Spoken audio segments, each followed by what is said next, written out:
thank Yeah. you so much for joining us tonight for this fifth edition of Writer's Block. I'm Jo. I'm a board member of the Korean American Story, whose mission is to capture, create, preserve, and share the stories of Korean American experience. Writer's Block is our virtual community event where you can personally engage with Korean American authors. This program is made possible by our monthly Storyteller Circle donors, and you can join the Storyteller Circle yourself by texting storytellers to 44321 or by visiting our website, koreanamericanstory.org. And now I am thrilled to welcome our guest for this edition of Writer's Block, David Yoon. David Yoon is the New York Times bestselling author of the YA novels Frankly in Love and Super Fake Love Song. His first adult novel, Version Zero, was just published last May, and City of Orange is coming soon in 2022. He's a William C. Morris Award finalist and an Asian Pacific American Award for Young Adult Literature Honor Book recipient. He is also a co-publisher of Joy Revolution, a Random House young adult imprint dedicated to love stories starring people of color. David grew up in Orange County, California, which we'll talk about in just a minute, and now lives in Los Angeles with his wife, the first New York Times bestselling novelist of the family, Nicola Yoon, and their daughter. David, it is so great to see you. Welcome to the Writer's Block.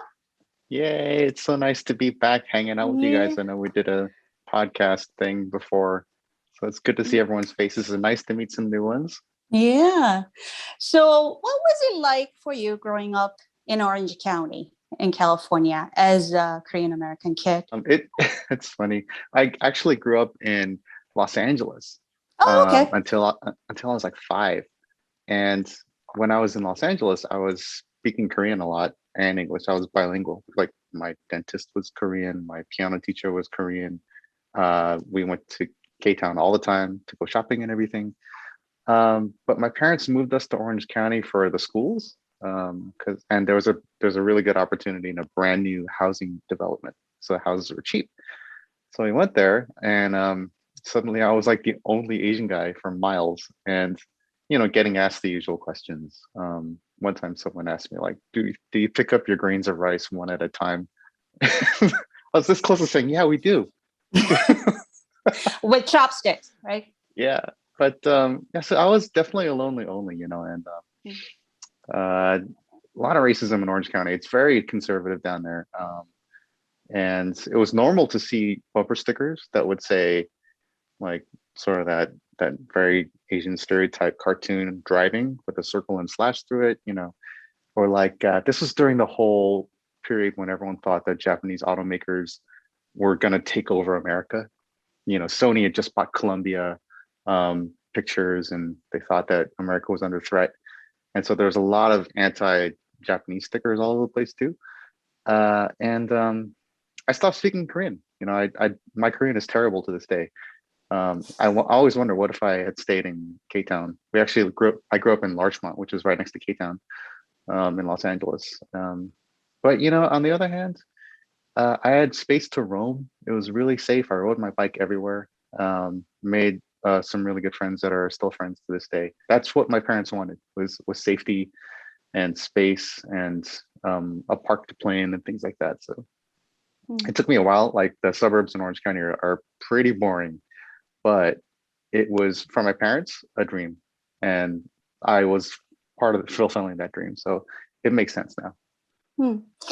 Since Frankly in Love was your first book, I always kind of assumed that was more autobiographical, but your high school days sound actually more like Super Fake Love Song. Is that yeah. It's funny.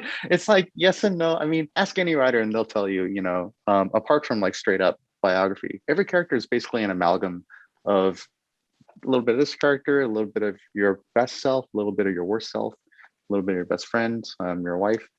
And Frank, and frankly, I like to say that he is the version of myself I wish I could have been. you know. He's way wiser and more woke and more patient than I was when I was 17. And he gets to figure out stuff that in a single year that took me like 20 years to figure out. So he's like my aspirational. And Sonny in Super Fake Love Song, he's definitely the insecure kind of negative side of myself, but in a funny way. He's very sarcastic. So yeah, it's just like pieces of if you ever take a creative writing class, it's a pretty standard exercise to write a character who is exactly your opposite, or you want a bad day but like for a month straight, you know. I do want to come back to your creative writing class a little bit, but before we get there, did you always wanted to be a writer when you were little or when you were a teenager? What did you think your future is going to be like? Obviously, you grew up as a Korean American kid, and we all have the stories of what our parents expect Yeah. us to be when we grow up and all that stuff. But what did you want it to be? What were you And it's dreaming like, about? you can be whatever you want, a doctor, lawyer. And then the part in Frankly in Love where they're like, you can be a newscaster. That's true. My parents were obsessed with me becoming a newscaster. And I was like, what's up with that? But I always wanted to be a writer, believe it or not. I wrote a poem in first grade for a creative writing class, and I won. And it was a contest, and my mom framed it, and she was like, "I'm so proud of you." And I was like, "Dude," especially for Asian American kid to have your parent do something like that was huge. So then in third grade, I wrote a story, read it to the class, and everyone loved it. They laughed, and then my next story, it bombed, and everyone hated it. So I was like, "Okay, cool. I get, I appreciate feedback. I want to get back to that other story." So then I just kept writing, and it became like this obsession. I was also a latchkey kid. A lot of kids growing up in the 80s were latchkey kids. So I had a lot of time that was unstructured, and I wrote most of that time because it was a way of just exploring and playing when you're stuck inside a house. In high school, my favorite classes were English classes. And in college, I majored in English, and then I went to grad school for my MFA at Emerson. It's just always been this obsession. I knew that if I wasn't writing, I start to feel really bad about my life. I feel like, what am I doing with my life? And then as soon as I wrote something, I feel really fulfilled and happy again. So that was a big sign that I needed to do this with my life. And my career was, in doing app design and UX design in tech companies. And the hardest projects I worked on for work were never as hard as writing. Writing was always the hardest work. And that was another clue that was the work to be doing. Hmm. You will need to do the hard work, not the easy one. Yeah. But then, so it sounds like you've been, writing for a long time. So why did you decide to go to graduate school? What was the reason behind choosing that path rather than just after college, trying to make, life as living as a writer? I didn't think I was good enough. I was really nervous about it. And, I was living in Japan. I did the JET program, which is like the government English teaching thing. And that's a whole separate story. I had tried to start my own writing groups just with friends and colleagues. And it was really hard to find people who were serious about it, who wouldn't flake out on you or write some crazy stuff that made no sense or just stick with it. And so after a while, I threw my hands up and I'm like, I got to go someplace where people are serious about writing. And that was grad school. So I applied. That meant I had to go back to the States. So I went back to the States. I went to Boston. And it worked out because everyone I went to school with there was very serious about writing. And my core crew of 6 friends, they've all been published at this point. And so it really just goes to show, like, if you can afford it, I know grad school is expensive, but if you're an aspiring writer and you can afford it, go to a writing program. That's where you're going to find really serious people who are as passionate about writing as you are, And that's also where you met your wife, correct? Yeah. Yeah. But I wanted you to explain a little bit more about, because I know there are a lot of people who wants to be writers who watch this program. What was the most important thing that you learned? It sounds like you found your community, people who take it as seriously as you do. But in terms of us just learning about actual writing and learning about you as, what kind of writer you are, what do you think was the most important thing that you learned? It takes a long time to figure out what you're interested in. In writing school, we'd call it your central dramatic question. The joke was, who framed Roger Rabbit? That's a central dramatic question of a movie. But you can expand that question beyond a single word to your entire self. Like in your life, what is your central dramatic question that you keep writing about over and over again? Because writers tend to do that. They tend to write about the same things over and over again in different ways, but circling the same question, not necessarily to answer it, but just to define it. And the only way you can really figure out who you are as a writer, and also what form your writing is going to take. Are you going to write thrillers or sci-fi or romance? It's just to keep writing. Margaret Atwood. I heard Margaret Atwood speak one time, and she said you should read, and write. So read everything you can get your hands on. Read stuff that you might hate. Just try it, because you never know what's going to inspire you. And then at the same time, just keep writing, and try different exercises. Write in a totally different style. Write from a point of view that you disagree with, because that'll hone your craft and your voice. And then you'll figure out, oh, okay. Like in my case, I tended to write two different kinds of stories: surreal stories in sort of a magical realism kind of world, and then adult literary stories. And I just kept oscillating between the two. And my protagonists also tended to be really young, like middle grade or young adult, is what we call them today. And I think that was me trying to figure out my own childhood, really. But it took me years to figure that out. But do you think you ended up writing young adult novels because you ended up writing about young kids? Or, because there could be, again, quote unquote, adult novels that can have young kid as the protagonist. So yeah. For example, for Frankly in Love, which feels, again, I don't think it's any secret. Everybody knows that that's one of my favorite book ever. But thank you. But which seemed very heartfelt. So why the choice of? Was that a choice that you decided to make it a young adult novel instead of, say, an adult novel? And if that's a choice, then how do you make that choice? It actually was. And since I love that we're all writers here so that we can really talk shop, because like what you said is exactly right. There are young adult novels, and then there are adult novels that happen to have young heroes in them, or child heroes, and they're different. And kind of the way they're different is adult novels tend to write about uncertainty and about questions, stuff that's not resolved yet. And so they tend to be a little darker and a little more unresolved. And that's, sometimes you just need to point out what's wrong with the world, or ask the question again and again and again, even if there's no answer. YA on the young adult, on the other hand, it comes more from a place of hope, really.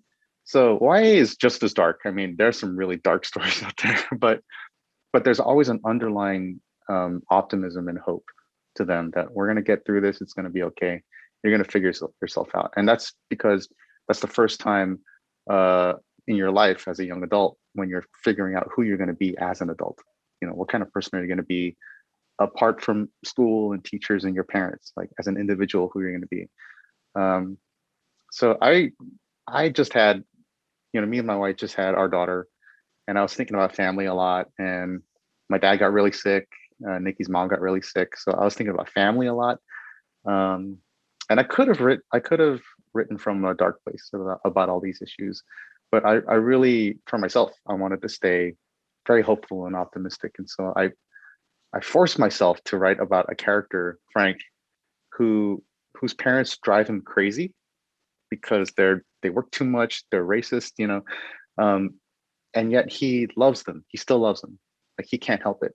And for me, that was the key, was starting from that place of love, and then seeing where that took us, Yeah, and it is a lovely book. But also a huge part of the Frankly in Love is the love between a boy and a girl, or the young love sort of, and you're very good at writing the romantic sort of side of the stories as well. I mean, it's kind of weird to say you're famous for being married to somebody, but you're both of you are so well known, and both of you actually write love stories, right? We didn't plan any of that. Yeah, like why and I think I once remember you saying that you love writing rom-coms and things like that. So is it sort of that hopefulness and falling in love with somebody and thinking that everything will be all right, and or this might be it and things like that that gives you or is it just that your life, you did find that person, so you want to tell everybody that it is possible? Well, I mean, when me and Nikki first met, we were just friends, and we'd hang out in bars and with our Emerson crew, just smoking cigarettes and drinking and talking about poetry and books and literature, and it was really fun. And then we figured out pretty quickly that we both loved rom-coms. Like, we were big romantic goobers, and the reason why we love rom-coms so much is that it's not like any other genre out there. It's there's always a happy ending, and that they're going to get together. So just set all that aside. That's not the point. The point is you get to see people being their best with each other. So they're most passionate, they're funniest, they're wittiest, um, and like that part, the wit and the humor is not found in any other genre, really, unless it's some kind of mashup. And so, like, we love banter and we love smart dialogue and funny dialogue, and that's really the reason why we love rom-coms. Not to mention, I mean, romance too. Like, we really love romance, and because I believe, and Nikki believes too, that love is the thing that makes the world go around. Like, it is the thing that motivates all of us, really. If, like, deep down, you can say it's like money, or you can say it's that promotion, but really it's love is what you're going for, and love of your parents or of a partner or your kids. It's without that, things suddenly become very lonely and empty. So I think that's just how humans are. And so fundamental and wrapped up in such a fun experience. You can't beat it. And speaking of the world without love, I feel like there's a little bit of what you are exploring in this one, version 0, which is very, very different from Franklin Love, and just a little bit, in terms of sort of that sense of loneliness sort of permeates the book, a lot of the characters. So what made you write this? I mean, you mentioned you tended to write more like sort of the literary stuffs and surrealistic stuffs. Is this sort of like kind of coming out of that surrealistic approach a little bit? Because it's not quite dystopian, it's not quite futuristic, because it's actually set in 2018, but not the 2018 that we had per se. Yeah. So it's kind of that parallel universe type of thing going on. But so let's talk about version 0 a little bit. I know you worked in tech industry for a long time. So obviously you had some knowledge of what goes behind the curtain, so to speak. But I like that you mentioned the surreal, because I think that our world right now is very surreal. I think the world way back in 2018 was also very surreal, and funny. I think sometimes the world is so strange and weird that all you can do is laugh. You can only be mad for so long, and then you have to laugh. I'm really inspired by like Korean horror movies, like The Wailing and The Host and whatever, because they're always like really, really horrific things happen, and then something really funny will happen, and then there will be a romantic moment, and then a family moment, and then something horrible will happen, and then funny, and it's everything all mixed together. And that feels like life to me. That feels real. And when I was working in tech, I mean, I worked in tech for over 12 years, and I did user experience design for everything from social media to advertising to cybersecurity. And one of the companies I worked in was ad tech. And it's not advertising, it's the companies that figure out what you're looking at so that they can send the right ads in front of you. And so they That's scrape why a lot of data. we keep having all these things appear on your windows Yeah, after. exactly. Yes. I was like, I worked at one of these companies. And we all of us had ad blockers installed on our computers, all of us. And so we were working at a company that was focused on tracking people, and we didn't want to be tracked ourselves. So I like to think of it like we were non-smokers working at Philip Morris, you know? And it was exactly the same.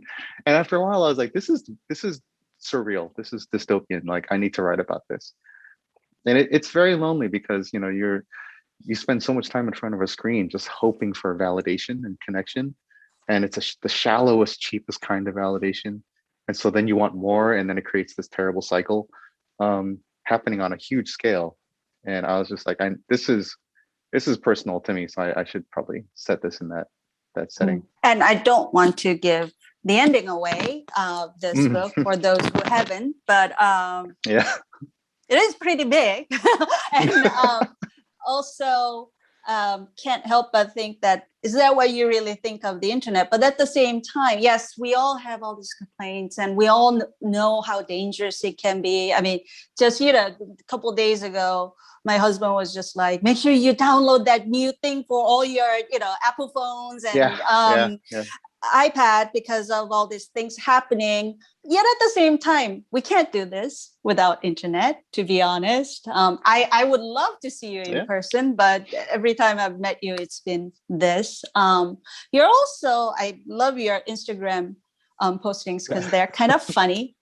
So what, and I'm not asking you to, fix the problem, but how do you use internet and keep your sanity, so to speak? How do you use it? Try to use it for good instead of. Yeah, I mean, that's a great question. I at the height of, like, before Joe Biden was elected, um, at the height of like the chaos, I was I was checking the news right when I woke up, check news all day, and then check social, and be doing that right up until I went to sleep. And I started to have anxiety attacks and like not sleep well. It was bad. And I talked to Nikki, I talked to my therapist, and they're like, take a break, you know? And it kind of reminded me of back in the day in the 80s, they used to have these PSAs, public service announcements on TV.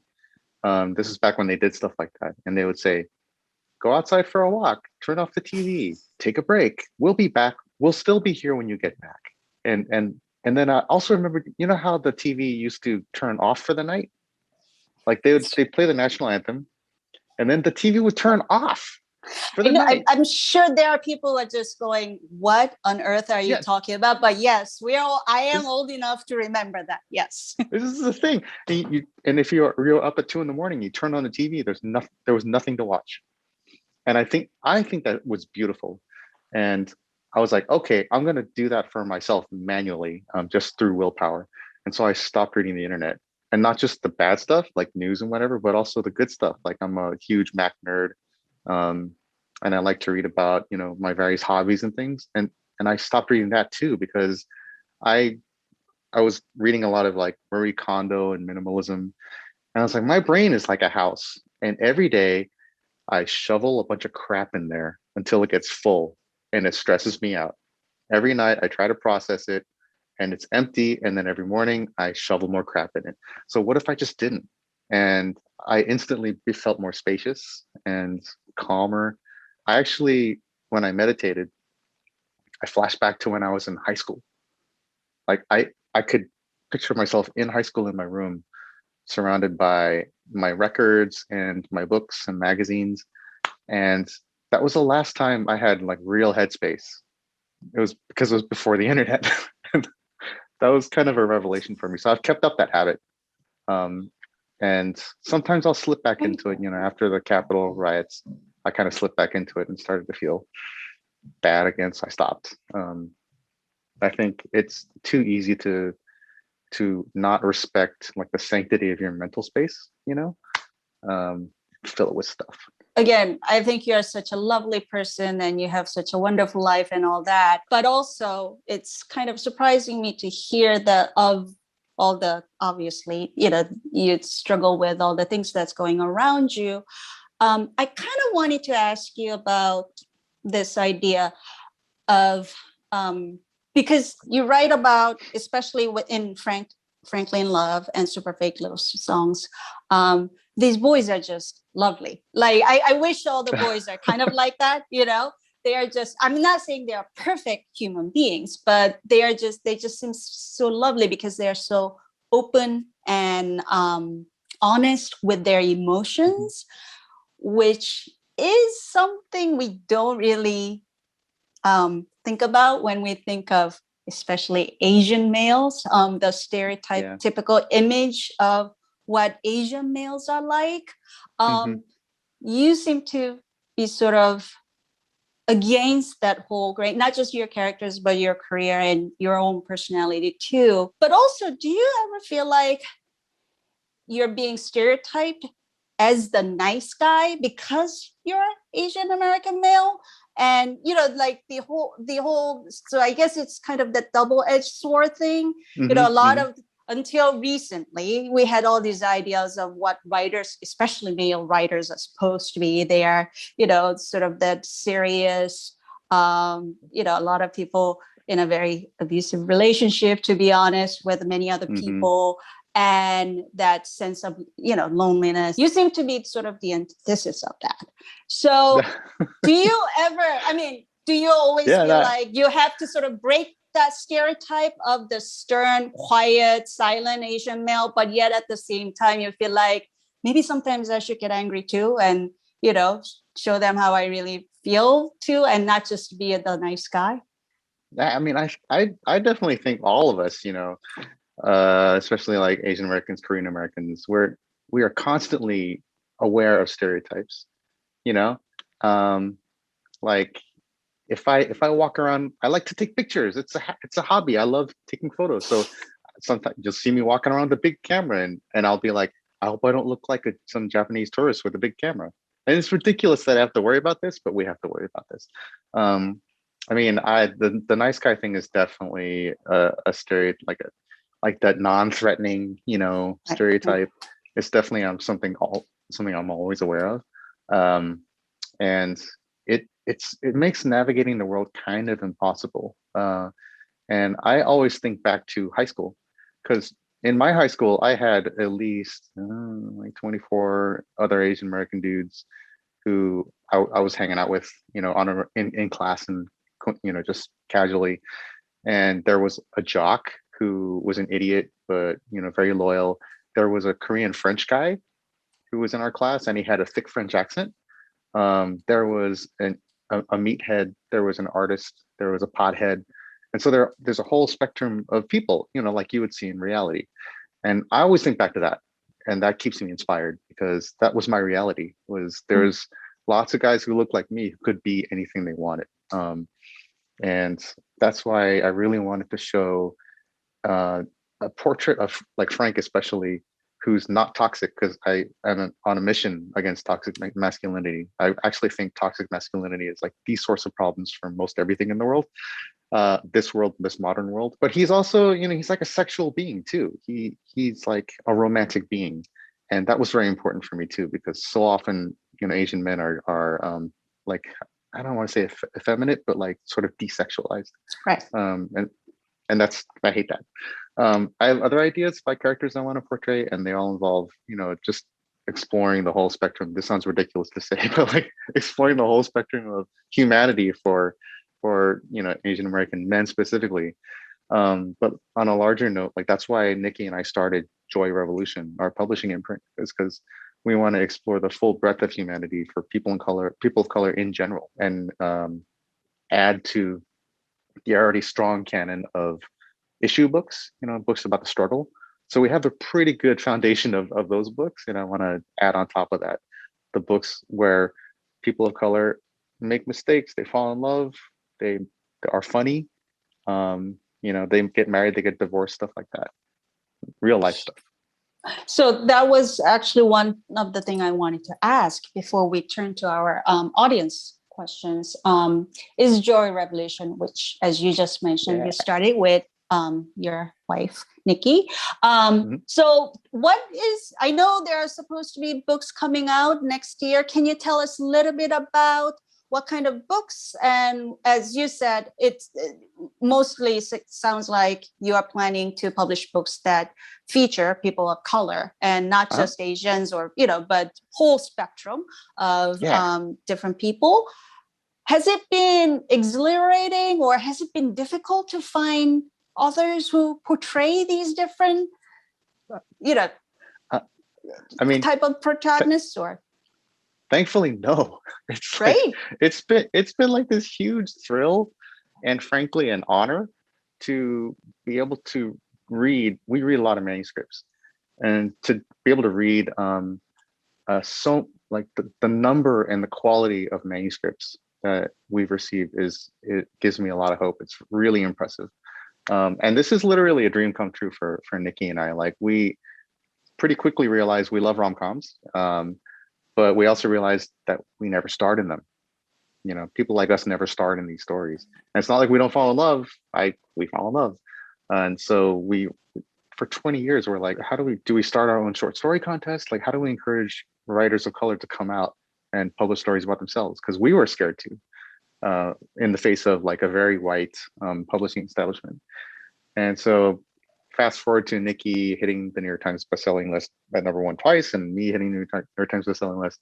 So we had a little bit of clout to go to someone like Barbara Marcus at Random House Kids and pitch the idea of Joy Revolution, love stories for young adults, starring people of color by people of color.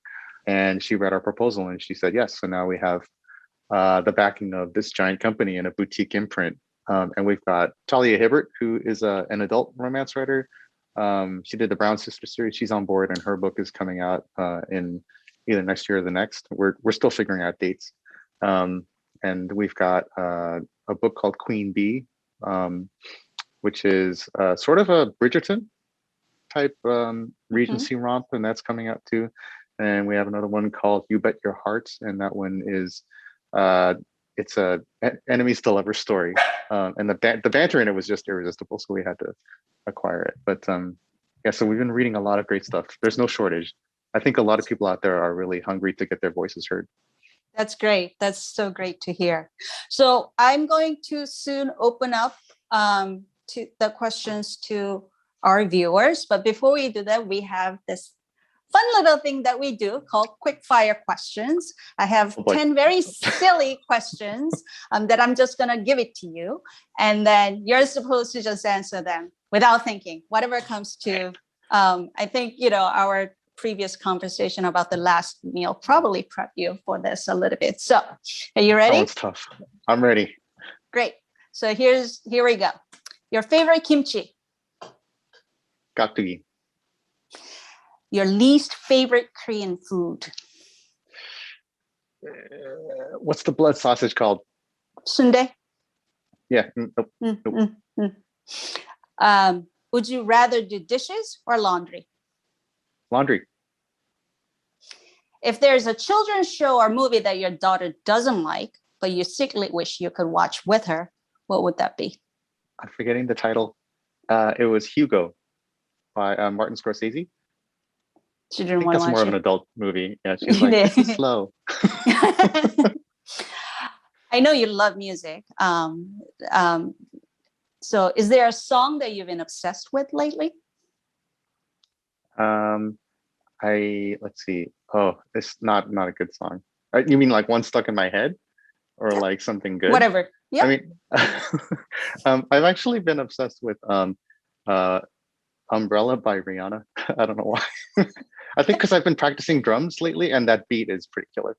The book on your bedside table right now, not the manuscripts you are reading for work, but something you're reading for pleasure.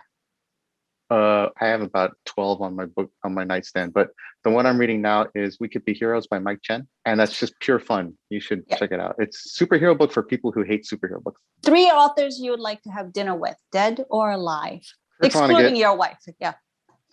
Kurt Vonnegut, who I met in real life, and I almost died Wow. um, before he passed away, and Kazuo Ishiguro and Margaret Atwood. Can I throw Celeste Ng in there too? Because I would die Sure. if I met Celeste Ng. Okay, If you could have a superpower, what would it be? flight. No, wait, sorry, telekinesis. That seems to be the popular one. Well, if you have telekinesis, you can fly. I mean, Fly, yeah. You don't even have to fly, I guess.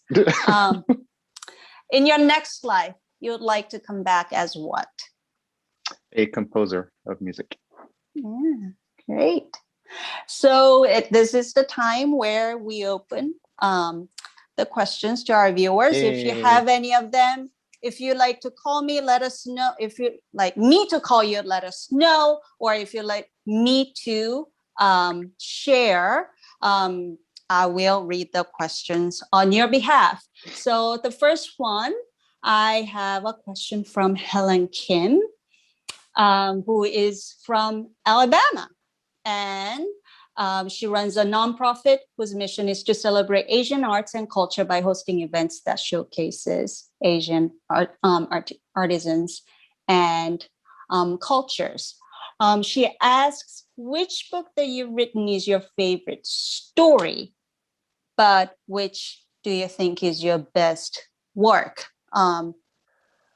Because she thinks it's not necessarily the same. That's kind of, yeah, interesting. I mean, I think my favorite story might be version 0, because it's so much crazy stuff happens in it, and I like that it's just big in scope. I think my best work, I mean, I don't know, it's a toss-up. It's frankly, I'm really proud of that book. I was nervous writing it because I'm like, who's going to want to read about a guy who looks like me? But actually, before I wrote that book, I worked on City of Orange, which is coming out next year, and that's a very personal book. And it also stars, someone who looks like me, just in a post-apocalyptic setting, and it uses that as a backdrop to explore ideas about, like, just who are you, and who do you think you should be, and who does the world think you should be, and what happens when all that goes away, and you have to figure it out for yourself. So in a way, like, I don't want to say like a YA coming of age story is like a post-apocalyptic story, but it kind of is, because both are, you've reached this point in life where you now you need to decide who you're going to be from now on. And there's all these forces trying to push you in a direction. And then she also wanted to ask you, a lot of people, because she basically grew up in America ever Mhm. since she was very young. Many people have told her to write about her family's story, but she's not quite sure where to start. So she kind of wanted to hear from you. What did you first want to write? You just mentioned that before you began writing Frankly in Love, you started Mhm. talking, thinking about your families and Nicola's Yeah. family. So how would you advise people to start that process of whether it is for publication or whether it is for your own sake or, maybe for your children? Where should anybody start when they want to write about their family? That's a great question. I mean, just spew it all out. I mean, I used to get up at 4:30 in the morning, out of practicality. Like, I had my day job, so I would write in the morning, uh, and then I go to work, and then I was too tired to do anything else. But it's a good thing being up that early, because your brain is still half asleep, which means your inner critic and your inner editor, they're still asleep too. So then you just write, and then later you look at it and you're like, did I write that?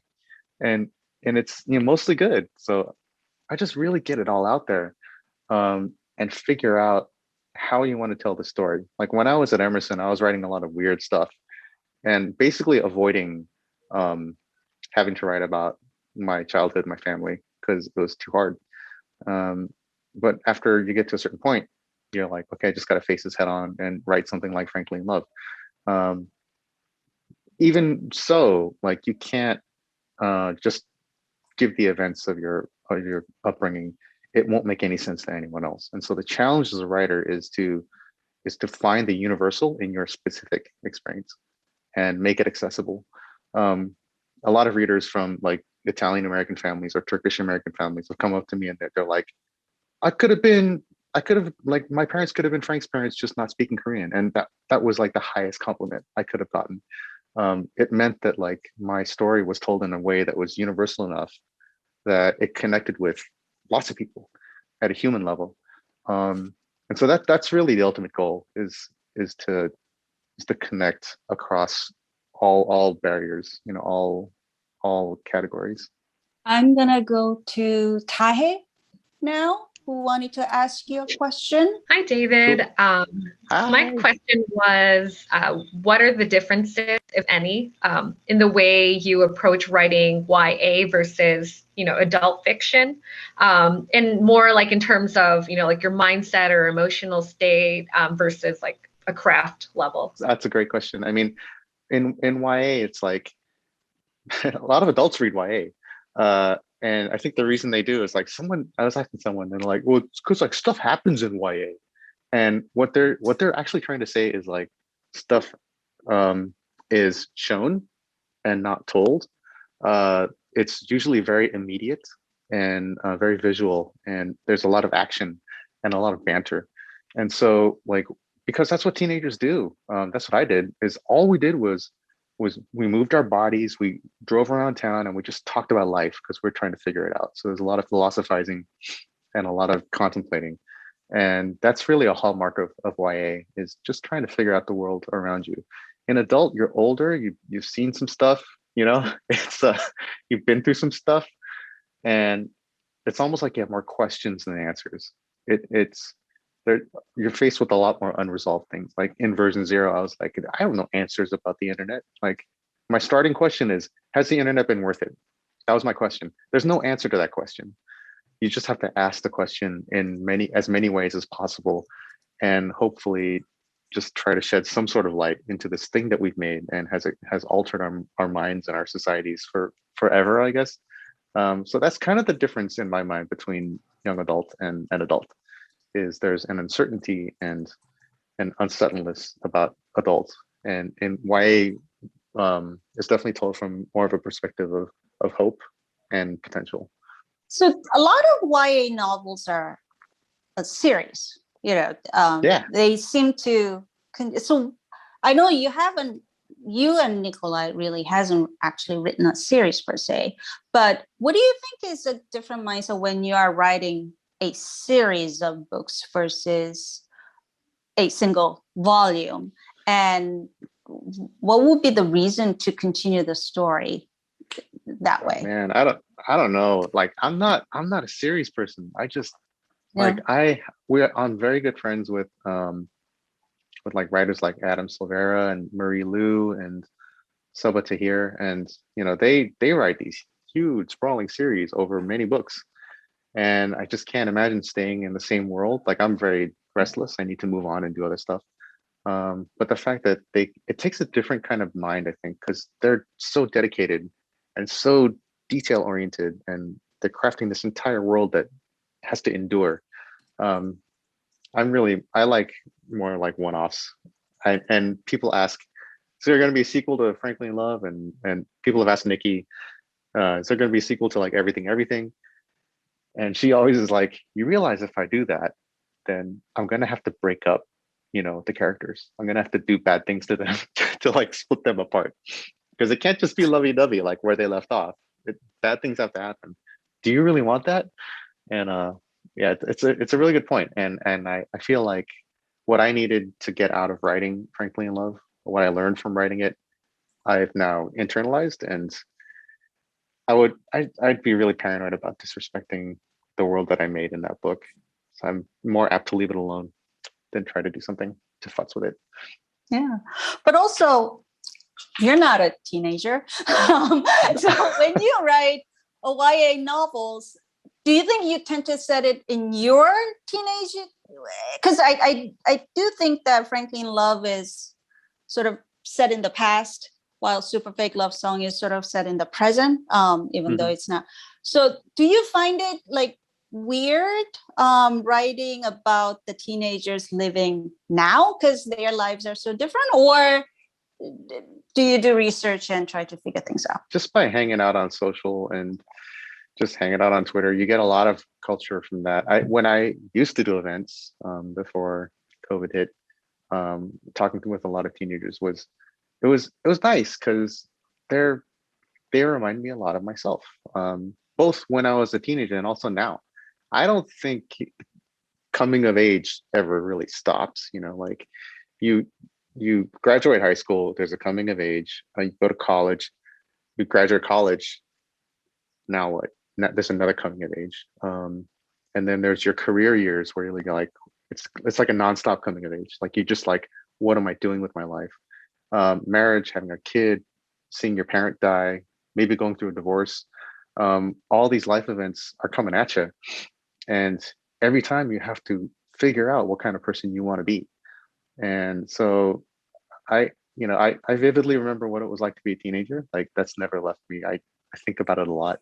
But I also think that there's similar like Rubicons, similar milestones that parallel being a teenager, and are like just as emotional. The level of technology just has changed. Like I hate phones and like everything on the phone.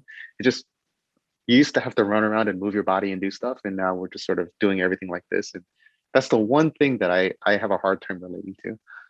And a very, very important question from a staff member of ours. Where did you get that chair? Oh, this is a gift from Nikki. Actually, it was from Restoration Hardware Teen. She was like, you need a chair. And I write in this chair. I do all my writing in here with the lights off, and I just kind of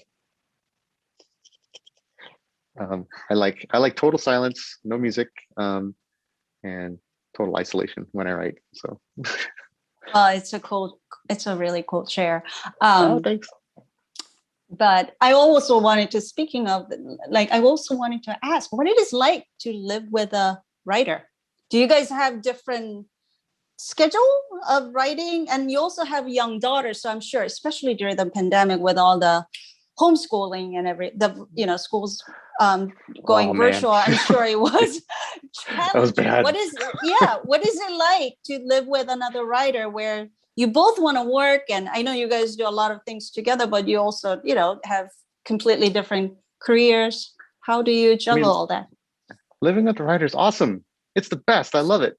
Like we met in writing school, and we constantly talked about writing and story, and got married, and we haven't stopped talking about story ever since. Like it's a cornerstone of our relationship, and the fact that we get to do it for a living. Also, if she needs to be on an event or go on tour, or I do, we just understand. Like there's nothing weird about it. If she gets a good press hit and needs to do an interview, then I understand. It makes sense. And so we just really, really get a lot of what we're going through, and our careers have kind of tracked nicely at the same time. So that's also really fortunate. And the fact that we can be in the same headspace to do stuff like Joy Revolution. And also I forgot to mention like our Universe Media company, which is our film and TV production company that is in partnership with Anonymous Content. They're this really awesome company that has partnered with us to make film and TV starring people of color about love stories, about just normal human stories. So that's been really exciting. We have one last question from the viewer. And this is a great one to actually end this whole season of Writer's Block. This is from Hannah. Is there any Korean authors' books you consider to be a must read, in addition to yours, of course? Any Korean American authors? Yes. I mean, you got to read Jenny Han because it's just so pure. And, Chang Ri Lee was like a huge inspiration to me back in the day. God, who else? Who have I read recently? I'm so bad. I read Pachinko, which was a masterpiece. Like it was so huge and sprawling, and I was blown away by that one. There's a Korean book, not Korean American, but it's called like The Vegetarian. Did you read that one? Like surreal. Yep. Yeah, it's super surreal. Contemporary, almost like a thriller, really. Right. That was All right. fantastic too. And thank you so much, everyone, for attending this edition of Writer's Block. Korean American Story will broadcast this program for you to watch again, so let others know about it. This 5th edition of Writer's Block is the last one for this year, but we'll be back in 2022, a lot of twos in there, with more guests and perhaps a special event. Make sure you follow Korean American Story on Instagram, Facebook, or sign up for emails so you don't miss any of the upcoming events. Korean American Story is a nonprofit organization, which means we are counting on your financial support. And you can join the Storyteller Circle by becoming a monthly donor. Just $10 a month enables us to launch new programs like the Writer's Block. $25 a month supports the complete production of one K-Pod episode. Please text Storytellers to 44321 or visit our website, koreanamericanstory.org. You will also have the option to make one-time donation and find out many ways you can get involved. Once again, thanks everyone. Thank you, David. It's such a pleasure to see you all the time, anytime. I hope you come back whenever you come out with your new book.